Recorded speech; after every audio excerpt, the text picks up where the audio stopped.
उनके जरिए हम बारीक बातों को समझेंगे, लेकिन फील्ड पर क्या रिएक्शन है वो भी जानेंगे। मंदसौर से प्रीत हमारे साथ जुड़े हुए हैं, भोपाल से शिवकांत हमारे साथ जुड़े हुए हैं, उनके पास भी आपको लिए चलेंगे, उनके जरिए भी समझने की कोशिश करेंगे। और देवेंद्र विश्वकर्मा साहब, आप सीए हैं, वो हमारे साथ जुड़े हुए हैं। शर्मा साहब का बहुत स्वागत, उनके जरिए भी चीजों को समझेंगे। पर पहले मंदसौर जरा लिए चलते हैं। मंदसौर से किस तरह के रिएक्शन, प्रीत एक क्विक रिएक्शन लीजिएगा फटाफट। बिल्कुल, देखिए मेरे साथ कुछ किसान मौजूद हैं, उनसे चर्चा कर लेते हैं जो कि बजट जो पेश हुआ है किस प्रकार से देखते हैं बजट को मध्य प्रदेश के लिए और खास करके मालवा के क्षेत्र के लिए। देखो, अभी तक जो हमें जानकारी हमें आ रहा है बजट के बारे में, मैंने जो टीवी पर और इन पे जब सोशल मीडिया पर देखा तो केवल एक आंकड़ों की बाजीगरी दिखाई जा रही है, क्योंकि देश की 80% जनता कृषि से जुड़ी हुई है और उसके लिए जो बजट का प्रावधान किया गया वो 14,528 करोड़ का बताया जा रहा है, जो बहुत कम होता है, क्योंकि 80% देश की जनता जिस पर जुड़ी हुई हो उसके लिए बजट बहुत कम होता है।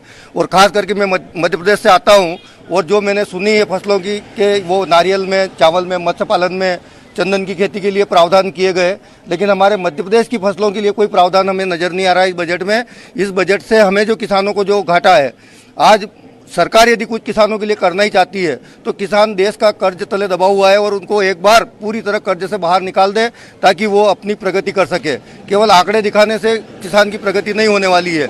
किसानों को, मध्य प्रदेश के किसानों को कई फसलें फेंकना पड़ रही है भाव नहीं मिलने की वजह से, निर्यात नहीं होने की वजह से उन्हें कोई, और लगातार लागत इतनी बढ़ती जा रही है। मनरेगा की बात इस बजट में की जा रही है कि रोजगार के अवसर बढ़ाए जा रहे हैं, लेकिन मैं सरकार से कहना चाहता हूं कि मनरेगा जैसी योजना से न तो मजदूरों को कोई फायदा हो रहा है न देश का विकास हो रहा है। यदि वाकई में यदि देश का विकास करना चाहती है सरकार तो मनरेगा को कृषि से जोड़ दे और किसान अपने खेत पे काम करे और सरकार उसका पैसा दे, और मजदूर भी यदि किसान के खेत पे काम करे तो वो मजदूरी भी हमारी सरकार दे, जिससे लागत कम होगी और किसानों को। आप बताइए, लागत मूल्य मिल पा रहा है क्या? इस बजट को किस प्रकार से देखते हैं? किसानों को फायदा होगा? किसानों को कुछ फायदा नहीं है, क्योंकि लागत मूल्य भी नहीं निकल पा रहा है कि फसलों के भाव इतने कम है कि उनको जो लागत है उसका आधा ही पैसा मिल पा रहा है, उनको पूरी तरह से पैसा भी नहीं मिल पा रहा है। इस बजट को आप किस प्रकार से देखते हैं? जैसा बजट वित्त मंत्री द्वारा पेश किया गया है उसको किस प्रकार से देखते हैं? दादा, आप किस प्रकार से देखते हैं बजट को इस बार? कुछ किसानों के लिए कोई फायदा, ऐसा कुछ फायदा नहीं है। तो मंदसौर से थोड़ी ज्यादा नाराजगी। प्रीत, मैं आऊंगा आपके पास। मंदसौर की दिक्कत यह भी है कि वहां पर चूंकि जिस तरह की खेती होती है, मंदसौर के एक बेल्ट में अफीम की भी खेती होती है, उसकी खेती दरअसल बहुत कठिन है, सरकारी नियमों के तहत वो खेती होती है। आएंगे प्रीत आपके पास, लेकिन उससे पहले डॉक्टर देवेंद्र विश्वकर्मा साहब, मैं आपके पास एक क्विक रिएक्शन के लिए आ रहा हूं। इस बजट को लेकर क्या आपको लगता है? Devendra sir please.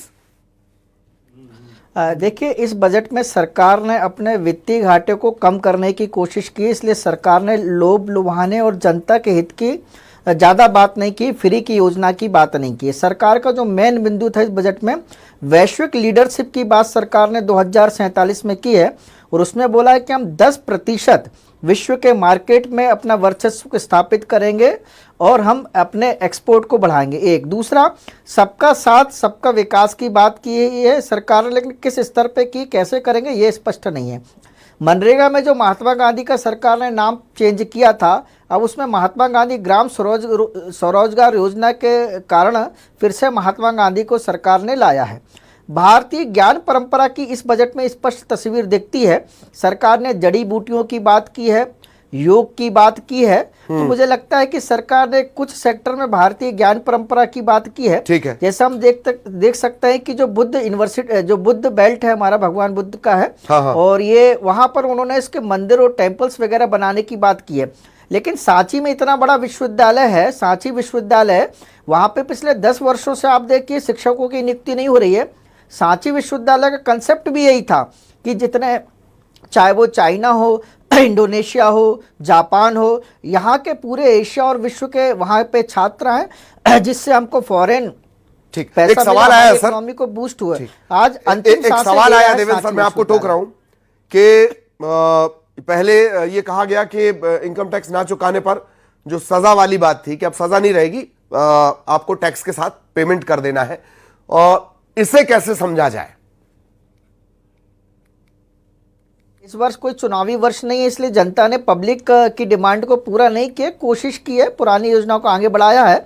Income tax पे सरकार ने कलेक्शन पे बहुत जोर दिया है, तो हाँ। मुझे लगता है कि इनकम टैक्स लोग सही समय पे चुकाएं और नहीं तो पेनल्टी दें, इस ओर सरकार का विशेष ध्यान है। मतलब कुल मिला के सरकार ने रेवेन्यू जनरेट करने के ऊपर विशेष जोर दिया है, क्योंकि सरकार का 55% वित्तीय घाटा है। अगर 2014 से और आज की हम बात करते हैं तो 3 गुना हमारा वित्तीय घाटा हो चुका है। इसलिए सरकार ने वित्तीय घाटों को कम करने की नीति बनाई है और रेवेन्यू कलेक्शन सरकार का कैसे बढ़े, इस ओर सरकार ने विशेष ध्यान देने की इस बजट में कोशिश की है। जी जी, ये बात सही भी है। 2 महीना पहले करीब करीब मॉर्गन स्टैनली की जो रिपोर्ट आई थी उसमें इस बात का जिक्र था कि सरकार का जो टैक्स कलेक्शन है वो डाउन हुआ है, 7% के आसपास आ गया। सरकार 21% की उम्मीद कर रही थी।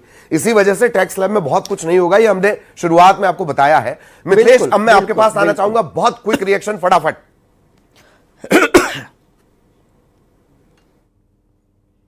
ललित, आवाज आ रही है? हाँ बिल्कुल, शुरू करें मिथिलेश। हाँ जी, बिल्कुल बिल्कुल रिएक्शन लेते लोगों से, चेहरे पे मुस्कान नजर आ रही है। कैसा रहा बजट? बजट तो बहुत अच्छा था। जैसे कि समझ पा रहे हैं कि घर के सारे हाउस होल्ड जो इलेक्ट्रॉनिक्स आइटम्स होते हैं वो सस्ते हुए हैं, और सबसे अच्छी बात तो ये है कि फॉरेन ट्रिप भी सस्ती होगी इस बार जाने के लिए। तो और मैं चाहती हूँ कि थोड़ा सा लड़कियों के हिसाब से कॉस्मेटिक्स से भी थोड़ा सा बजट को देखा जाए, क्योंकि बहुत सारा महंगे प्रोडक्ट्स होते हैं ये सारी चीज़ें। बट इस बजट को लेकर तो मैं बहुत खुश हूँ कि बहुत सारी चीज़ें जो हैं जो मतलब लोग ले नहीं पाते थे, जैसे इलेक्ट्रॉनिक्स आइटम्स होते हैं, मोबाइल फोन्स वगैरह सारी चीज़ें, तो ये सस्ते हुए, तो इसलिए मैं खुश हूँ। तो फॉरेन ट्रिप प्लान था पहले से? बिल्कुल, अब ज़्यादा ज़रूरी है जाना, क्योंकि अब ये बजट में आ चुका है, इसलिए। बजट में आ चुका। यस। क्या कहेंगे सर?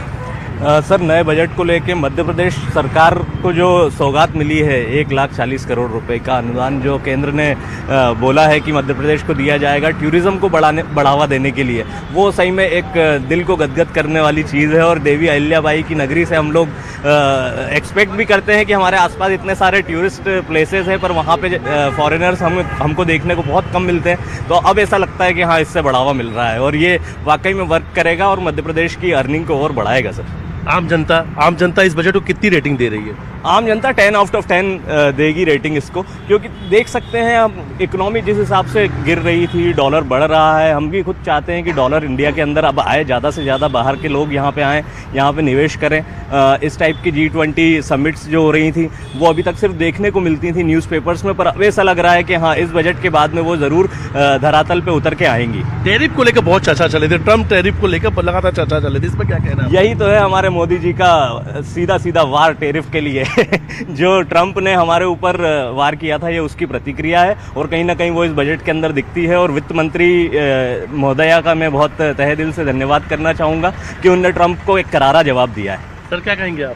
जी, मैं इस पे यही कहना चाहूँगा कि अच्छा है, टैक्स स्लैब वैसा का वैसे ही है, लेकिन भोग विलासिता की जो चीज़ें हैं वो उन्होंने महंगी की है। ये बहुत अच्छी बात है कि थोड़ा सा सुधार आए उसमें। महंगी होने के साथ साथ लोग उसका यूज़ करना कम करें, ये मैं यही चाहता हूँ। बाकी उन्होंने मोबाइल फ़ोन्स पे, बाकी सारी चीज़ों में, फ़ॉरेन ट्रिप पे, जैसे कि मैडम ने बताया, बहुत अच्छा वर्क किया है और काफ़ी इससे राहत मिली है। लेकिन आम जनों को तो ज़्यादा राहत नहीं मिली है, जो निम्न वर्ग के लोग हैं, लेकिन फिर भी ठीक है।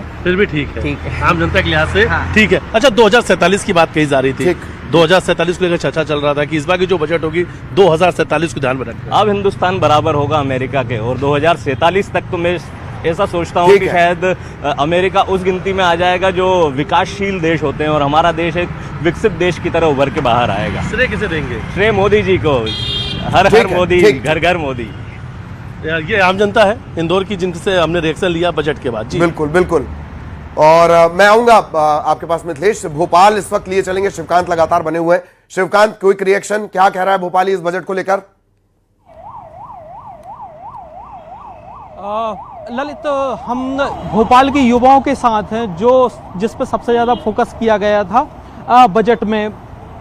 बजट का अगर ओवरऑल सिनेरियो देखा जाए तो स्पेशली युवाओं पे फोकस किया था, और कंटेंट क्रिएटर्स की जो लैब होती है 500 जो है कॉलेज रहेंगे, 15,000 स्कूल रहेंगे, जो पर्यटन स्थल हैं उस पर भी 10,000 तैनाती की जाएगी, जो गार्ड्स रहेंगे वो किए जाएंगे। इसको लेके युवाओं को लेके क्या होना चाहिए था, क्या रह गया, या कैसे आगे बढ़ेंगे आप लोग? देखिए, जब कोई बजट पास होता है तो जैसे आप बताएं 500 कॉलेजों में और 1500 15,000 स्कूलों में एक कंटेंट क्रिएटर हो जाएगा। लेकिन ये जब बजट पास होता है तो छात्र एक तो उम्मीद करता है, दूसरा संदेह करता है।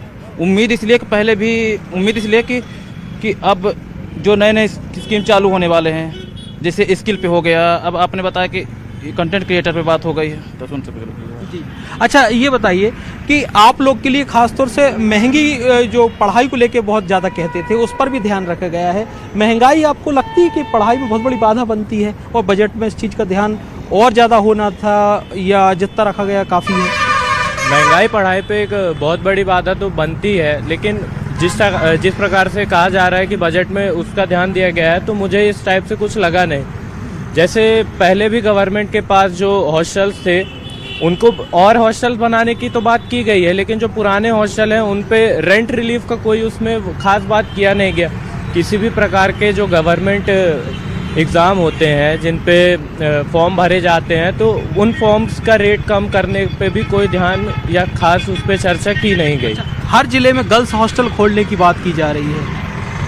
हाँ, हर जिले में गर्ल्स हॉस्टल खोलने की बात की तो जा रही है, लेकिन हर साल कुछ न कुछ ऐसे हो जाते हैं। अब ये तो आने वाला वक्त ही बताएगा कि कितने